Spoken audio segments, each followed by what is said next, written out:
বিরাট কোহলি আজ থেকে ১ বছর আগে টেস্ট ক্রিকেট থেকে অবসর জানিয়ে দিয়েছিল এবং পুরো বিশ্বকে চমকে দিয়েছিল, অবাক করে দিয়েছিল।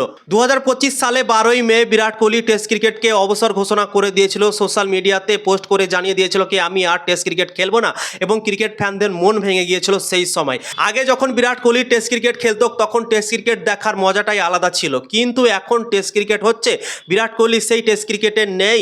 তার যে অ্যাগ্রেশন, তার যে মাঠের মধ্যে অ্যাটিটিউড, সেই জিনিসটা মনে হচ্ছে মিসিং আছে, এবং মনে হচ্ছে কি আগের মতো মজা আর পাই না ভাই আমরা টেস্ট ক্রিকেট দেখার পর। তো সত্যি ভাই বিরাট কোহলিকে টেস্ট ক্রিকেটে আমরা অনেক মিস করছি। সেই দিনটা আবার আজকে ফিরে এসছে ১ বছর পর ১২ই মে, এবং আমরা অনেকটা হতাশ হয়ে যাচ্ছি, নিরাশ হয়ে যাচ্ছি, মন ভেঙে যাচ্ছে সেই দিনটার কথা ভাবনা চিন্তা করে বন্ধুরা।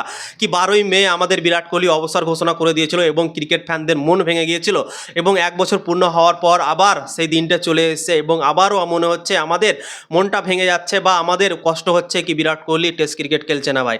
যদি আর কিছুদিন টেস্ট ক্রিকেট খেলতো বিরাট কোহলি, তাহলে ক্রিকেট ফ্যানদের জন্য ভালো হতো, সবার জন্য ভালো হতো। আমরা এখনও টেস্ট ক্রিকেটকে এনজয় করতাম, সেই অ্যাগ্রেশন, সেই মাঠের মধ্যে অ্যাটিটিউড, ক্যাপ্টেন্সি যেভাবে করেছে বিরাট কোহলি টেস্ট ক্রিকেটে, সত্যি দেখার মতো ছিল, মজাই লাগতো ভাই টেস্ট ক্রিকেট দেখার। আলাদাই একটা মোমেন্ট ছিল সেই সময়। কিন্তু এখন যেহেতু বিরাট কোহলি নেই, শুভমান গিল ক্যাপ্টেন করছে, কিন্তু সেই রকম মজা আমরা আগের মতো পাচ্ছি না বন্ধুরা। যেরকমভাবে বিরাট কোহলি, রোহিত শর্মা খেলতো সেরকম মজা কিন্তু এখন মনে হচ্ছে নেই টেস্ট ক্রিকেট দেখার পর বন্ধুরা। তোমাদের কি মনে হয় কমেন্ট করে জানাতে পারো।